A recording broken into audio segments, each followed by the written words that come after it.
नमस्कार प्रिय विद्यार्थियों। आज हम चर्चा करेंगे राज्यपाल के पद की आवश्यकताओं एवं नियुक्ति के बारे में। आप जानते हैं कि भारत में संसदीय लोकतंत्र है और संसदीय शासन प्रणाली की एक बहुत महत्वपूर्ण मांग है या पूर्व अपेक्षा है कि संसदीय शासन प्रणाली में कार्यपालिका के दो स्वरूप होते हैं। एक वास्तविक कार्यपालिका जो मंत्रिपरिषद में प्रधानमंत्री होती है, ठीक उसी भांति एक नाम मात्र की कार्यपालिका। चूंकि हमने ब्रिटेन से ये संसदीय शासन प्रणाली अपनाई है, वहां पर नाम मात्र की कार्यपालिका के रूप में राजा भूमिका निभाता है, किंतु हमारे यहाँ पर लोकतांत्रिक शासन को अपनाने के लिए हमने राजा के पद का उपयोग नहीं किया, बल्कि हमने नाममात्र की कार्यपालिका के रूप में राष्ट्रपति का उपयोग किया। इसी भांति चूंकि हमने संयुक्त राज्य अमेरिका की संघीय शासन प्रणाली को अपनाया है और संघीय शासन प्रणाली या फेडरल सिस्टम का ये नियम है कि जो सरकार के स्तर है वो एक से अधिक होते हैं, अर्थात संघीय और प्रांतीय, और इसमें शक्ति पृथक्करण पाया जाता है। तो ठीक उन परंपराओं को अपनाते हुए भारत में भी शक्ति पृथक्करण किया गया और हमने त्रिस्तरीय पहले प्रारंभ में दो स्तरीय फिर बाद में त्रिस्तरीय शासन प्रणाली की स्थापना की। हमारे यहाँ पर केंद्र में संघ सरकार और राज्यों में प्रांतीय सरकारें और साथ ही स्थानीय सरकारों के स्थानीय स्तर के लिए स्थानीय निकायों का हमने कल्पना की। अब महत्वपूर्ण बात यह आती है कि हम राज्यपाल के पद की बात करने जा रहे हैं, तो सबसे पहला सवाल आता है कि राज्यपाल का जो पद है वो क्यों। तो जैसा कि हमने अभी कहा कि संसदीय शासन प्रणाली अपनाने के कारण से और एक से अधिक स्तर अपनाने के कारण से हमारे यहाँ पर जिस प्रकार की व्यवस्था संघ सरकार के लिए की गई है, उसी प्रकार की व्यवस्था प्रांतीय सरकारों के लिए भी की गई है।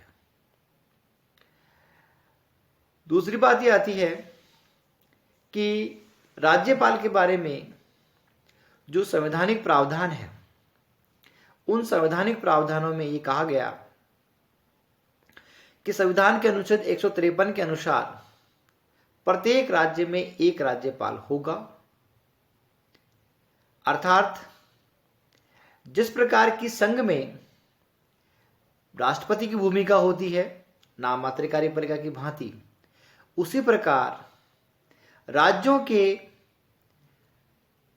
राज्याध्यक्ष या नाम मात्र की कार्यपालिका के रूप में राज्यपाल की कल्पना की गई है। तो प्रत्येक राज्य के लिए एक राज्यपाल पद की कल्पना की गई है। राज्य चाहे छोटा हो या बड़ा हो, राज्यपाल का पद अवश्य होगा। दूसरी महत्वपूर्ण बात इसमें लिखी गई है इस अनुच्छेद में कि दो या दो से अधिक राज्यों के लिए भी एक राज्यपाल हो सकता है।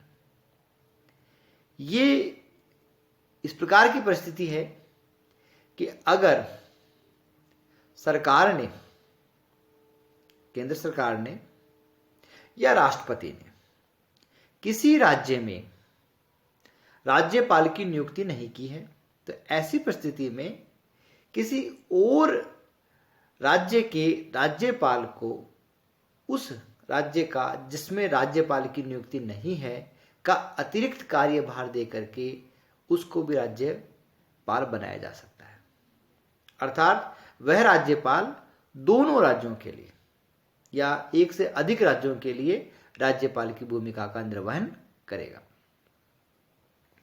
तो इस संवैधानिक प्रावधान के अनुसार हमारे यहाँ पर राज्यपाल के पद की आवश्यकता है। और चूंकि संसदीय शासन प्रणाली की आवश्यकता है, उसकी मांग है कि नाम मात्र कार्यपालिका होनी चाहिए, तो उस नाम मात्र की कार्यपालिका की पूर्ति के लिए हमने राज्यपाल के पद की संरचना की है और उसके अनुसार संवैधानिक प्रावधान किए गए हैं। जिस प्रकार से संघ में राष्ट्रपति को संघ की कार्यपालिका सहित शक्तियां निहित की गई थी, उसी प्रकार संविधान के अनुच्छेद 154 के अनुसार राज्य की कार्यपालिका शक्तियां राज्यपाल में निहित होगी।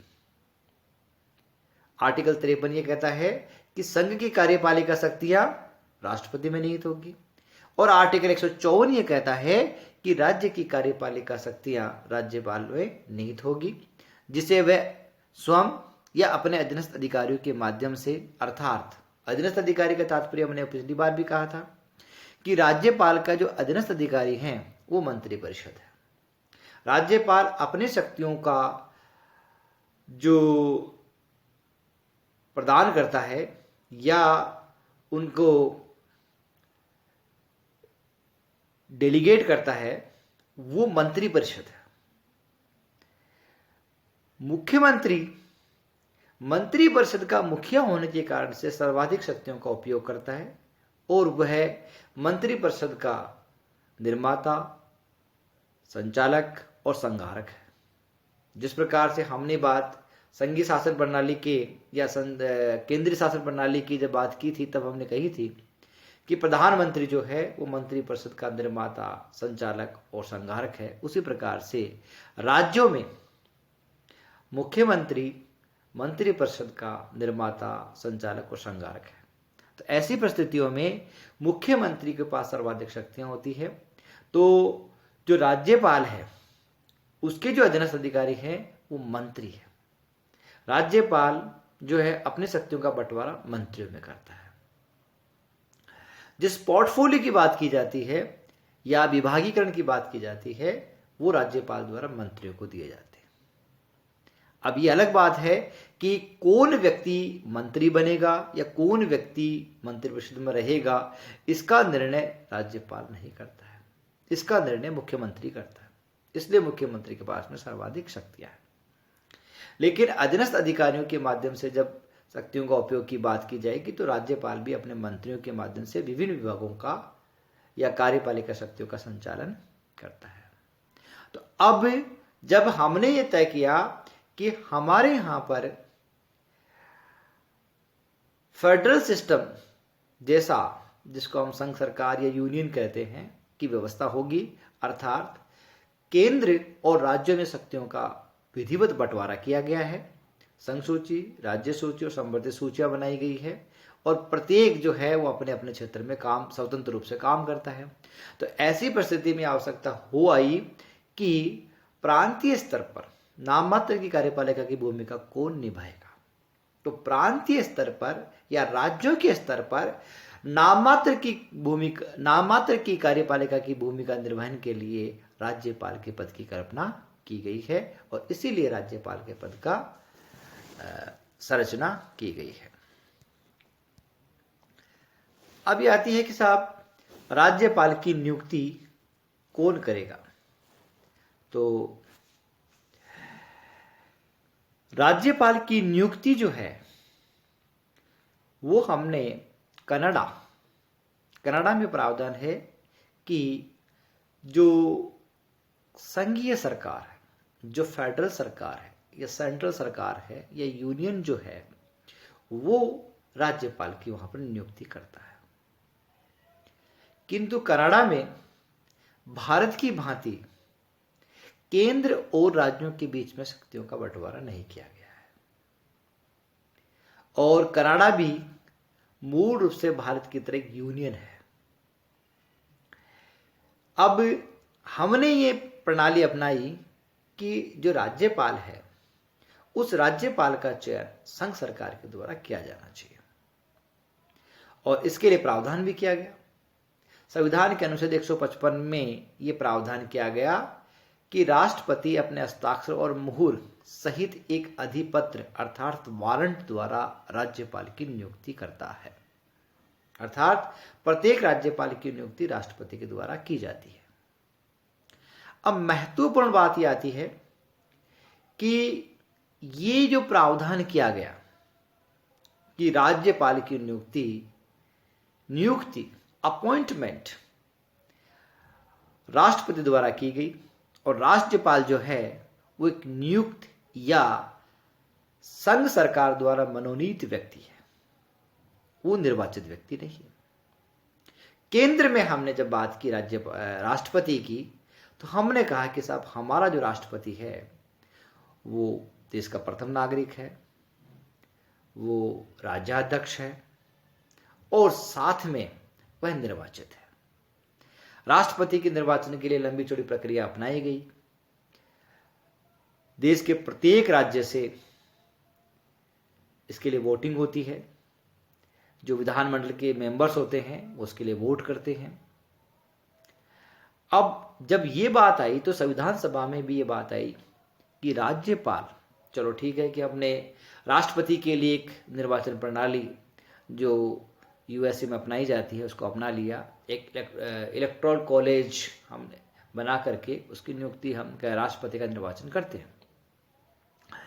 किंतु जब ये बात राज्यपाल के लिए आई, क्योंकि राज्यपाल भी या राज्यों में भी ठीक केंद्र की भांति शासन संचालन होगा, तो ऐसी परिस्थितियों में जो संविधान सभा की प्रांतीय संविधान समिति थी उसने ये राय प्रकट की थी कि राज्यपाल राष्ट्रपति की भांति निर्वाचित व्यक्ति होना चाहिए। और इसी प्रकार का विचार टीटी कृष्णमाचारी, श्रीमती दुर्गाबाई देशमुख और पंडित गोविंद बल्लभ पंत ने भी प्रकट किया था।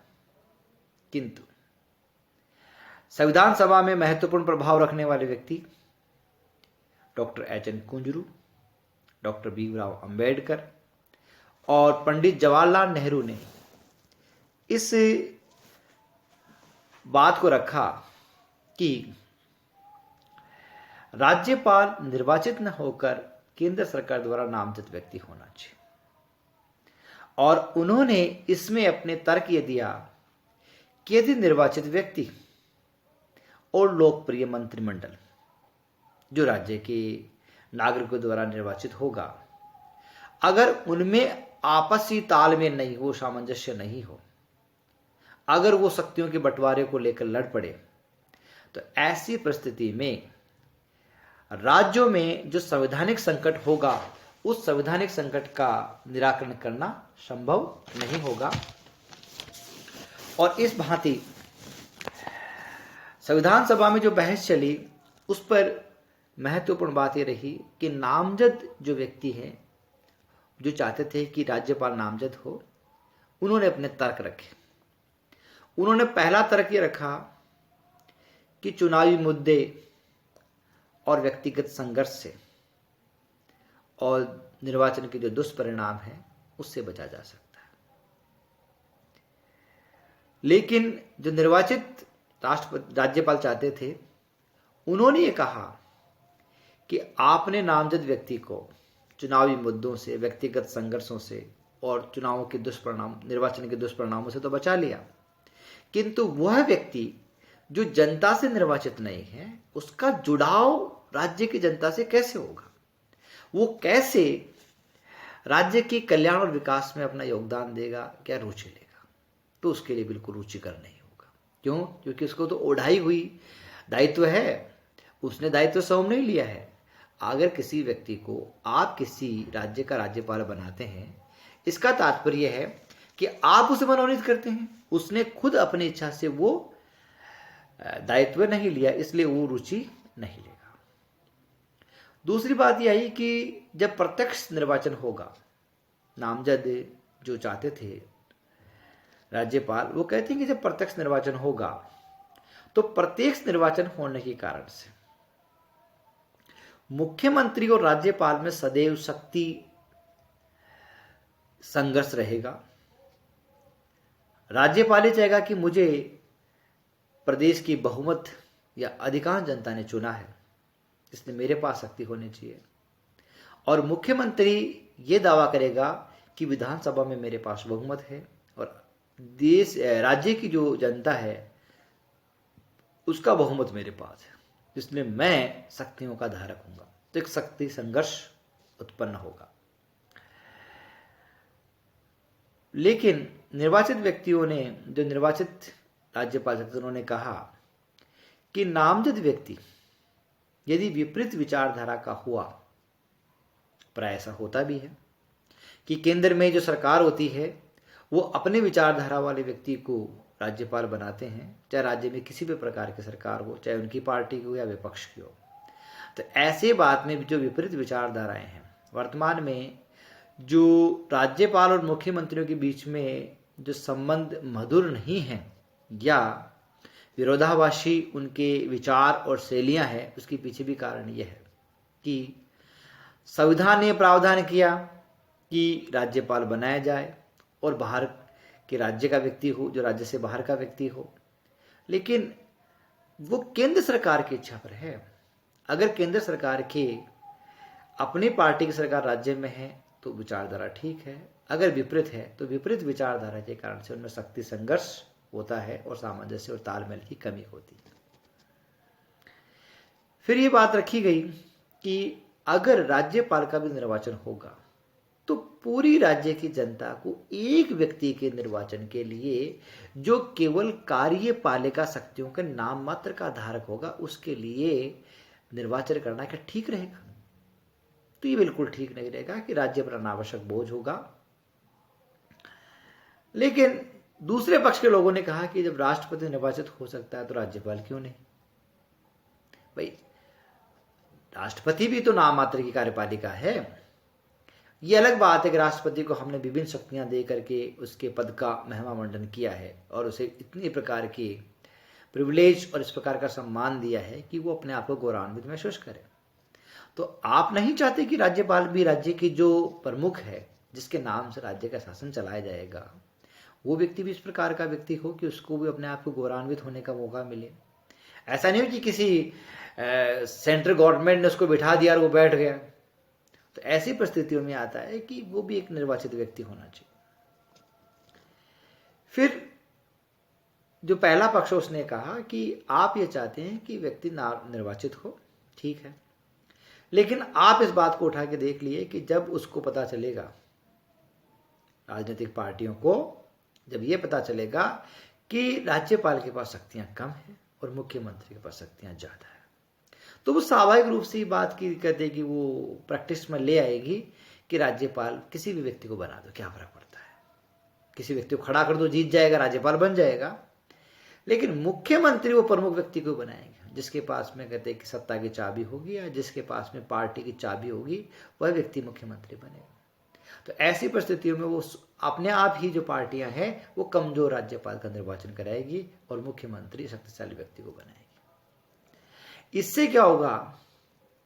तो दूसरा पक्ष ये कहता है कि ऐसी परिस्थिति में आप बात कर रहे हो कि साहब कमजोर है उसकी बात कर रहे हो, तो वैसी भी तो कोई बात है कि वर्तमान जो परिस्थिति है जिसमें राष्ट्रपति को नामजद किया जाता है तो वो व्यक्ति तो कमजोर होता है, जिसका राजनीतिक करियर खत्म हो चुका होता है या जो किनारे पे होता है या पार्टियां जिसको एक अलग प्रकार से अपनी मुख्य धारा से निकाल करके अलग ले जाना चाहती है, उसको राज्यपाल बना देती है। तो ये कोई बड़ी बात नहीं है। तो पार्टियां आज भी वही कर रही है। फिर पहला पक्ष कहता है कि अगर आप निर्वाचित राष्ट्रपति की बात करते हैं तो केंद्र का जो नियंत्रण है, जो राज्यपाल के माध्यम से वर्तमान में होता है, वो कम हो जाएगा, कमजोर होगा। क्यों? क्योंकि वो निर्वाचित व्यक्ति होगा तो केंद्र की बात नहीं मानेगा। तो ऐसी परिस्थिति में नवोदित लोकतंत्र के लिए जो केंद्र और राज्यों के बीच में शक्ति विभाजन का संतुलन कर सके, बंटवारा कर सके और आवश्यकता होने पर देश को यूनाइट होने के लिए एक इकहरी शासन व्यवस्था में लाने के लिए राज्यपाल केंद्र के अनुसार तो काम करना ही चाहिए। तो पंडित हृदयनाथ कुंजरू, डॉक्टर भीमराव अंबेडकर और पंडित जवाहरलाल नेहरू ने कहा कि अगर आप चाहते हो कि भारत में लोकतंत्र स्थायी हो और देश संगठित और यूनाइटेड हो, तो इसके लिए ऐसा होना चाहिए कि प्रत्येक राज्य में केंद्र का एक व्यक्ति होना चाहिए जो केंद्र के कहने पर राज्य की जो शक्तियां हैं उसको केंद्र के हित में प्रयोग कर सके, ताकि जब ऐसी परिस्थिति आ जाए कि हमारे देश में कोई विपत्ति आ जाए, संकट आ जाए, तो ऐसी परिस्थितियों में हमें एक इकहरी शासन प्रणाली की आवश्यकता होगी। हम कहने को कह सकते हैं कि हमारे यहाँ पर संघीय शासन प्रणाली है, फेडरल सिस्टम है, केंद्र और राज्य अपने अपने इकाइयों या अपने अपने क्षेत्रों में काम करता है, लेकिन जब देश को आवश्यकता होगी तो ऐसी परिस्थिति में नामजद व्यक्ति केंद्र का होगा तो केंद्र के अनुसार काम करने में अधिक रुचि दिखाएगा बजाय निर्वाचित व्यक्ति के। तो इस प्रकार से, लेकिन दूसरे पक्ष ने कहा कि तो राज्य की स्वायत्तता में हस्तक्षेप है। तो पहले पक्ष ने कहा कि आप इसको स्वायत्तता में हस्तक्षेप मानो या एक नवोदित राष्ट्र के लिए इसकी आवश्यकता मानो। राज्यपाल तो नामजद ही होगा और उनके तर्कों से सहमत होकर के बाद में ये प्रणाली अपनाई गई कि जो राज्यपाल है वो केंद्र द्वारा नियुक्त या मनोनीत व्यक्ति होता है, जिसकी नियुक्ति राष्ट्रपति द्वारा की जाती है। अब महत्वपूर्ण बात आती है कि साहब राज्यपाल है उसकी जो पदावधि है वो पदावधि कितनी हो। तो संविधान के अनुच्छेद 156 के अनुसार राज्यपाल राष्ट्रपति के प्रसाद पर्यंत अपना पद धारण करेगा। इसका मतलब है कि वो अपनी नियुक्तिकर्ता के द्वारा कभी भी हटाया जा सकता है। संविधान में राज्यपाल को हटाने की कोई नियम या प्रक्रिया वर्णित नहीं की गई है। राष्ट्रपति जब चाहे राज्यपाल को वापस बुला सकता है, दूसरे राज्य का राज्यपाल नियुक्त कर सकता है, उसका स्थानांतरण कर सकता है और उसको पद त्याग करने के लिए कह सकता है, हटा सकता है। तो ऐसी परिस्थिति में हम ये कहें कि सामान्यतः राज्यपाल का कार्यकाल 5 वर्ष का होता है, ये एक मात्र सूचना है। इसका पालन या इस स्टेटमेंट का, इस कथन का पालन होता है या नहीं होता है, ये वास्तविक परिस्थितियों पर निर्भर करता है और केंद्र सरकार की इच्छा पर निर्भर करता है कि कोई व्यक्ति किस राज्य का कितने समय तक राज्यपाल रहे, उसको पुनः भी बनाया जा सकता है। तो ऐसी परिस्थिति में जो राज्यपाल की जो पदावधि है वो राष्ट्रपति के प्रसाद पर्यंत, या इसको बहुत सरल भाषा में कहें तो केंद्र सरकार अर्थात जो कार्यपालिका है, प्रधानमंत्री जो मंत्रिपरिषद है, जो वास्तविक शक्तियों का उपयोग करते हैं, उसके अनुसार कोई व्यक्ति राज्यपाल के पद पर बना रहता है। तो इस प्रकार से राज्यपाल की पदावधि के बारे में ये कहा गया है कि उसकी पदावधि, मैं तो ये कहना चाहूँगा कि उसकी पदावधि अनिश्चित है। हम भले ही 5 वर्ष के लिए कहें कि 5 वर्ष तक सामान्यतः रहता है, लेकिन मैं कहूँगा वो अनिश्चित है और वो केंद्र सरकार की इच्छा पर निर्भर करता है कि केंद्र सरकार कब व्यक्ति को उसके पद से हटाए। फिर महत्वपूर्ण बात आती है कि साहब जिस पद की हम बात कर रहे हैं कि वो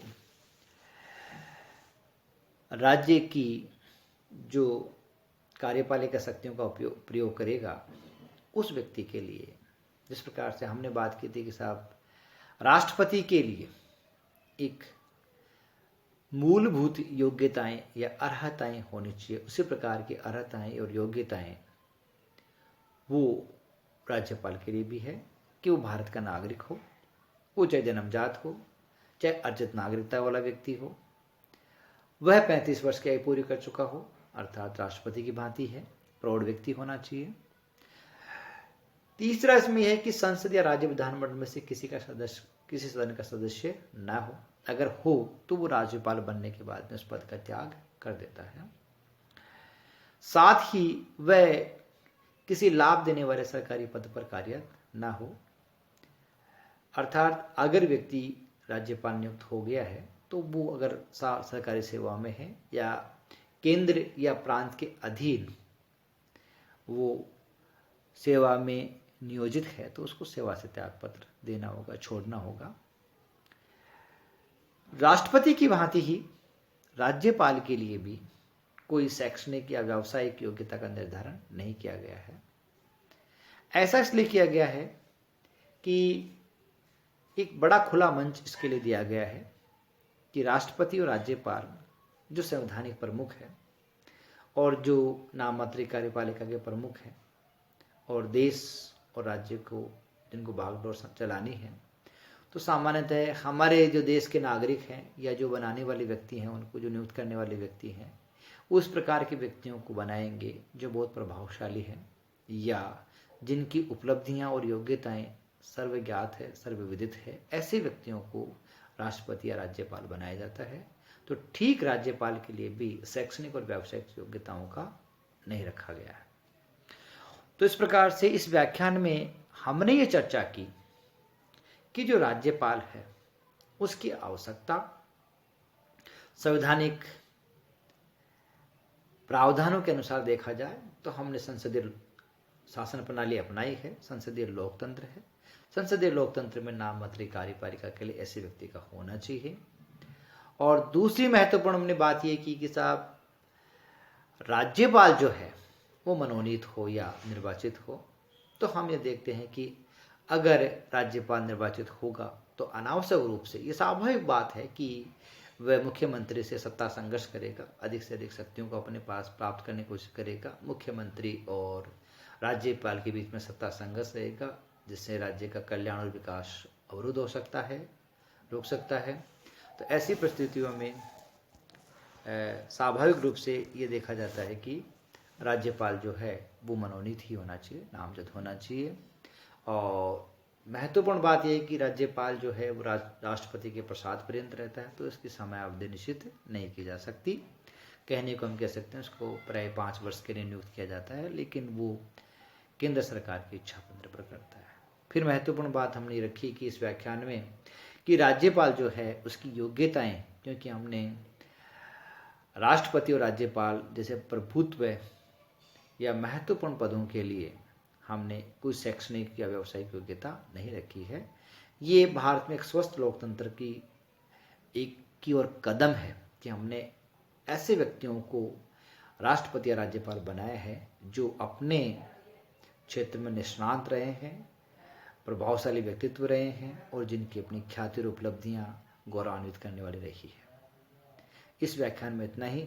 अगले व्याख्यान में हम राज्यपाल की शक्तियां और कार्यों के बारे में चर्चा करेंगे और साथ ही राज्यपाल के पद का मूल्यांकन करेंगे कि राज्यपाल संवैधानिक जो प्रावधान मिले हैं या शक्तियां मिली है उनका कितना उपयोग कर पाता है और कितना इस पद को उसने कहते हैं कि वास्तविक रूप से जिया है और उसको लागू किया है।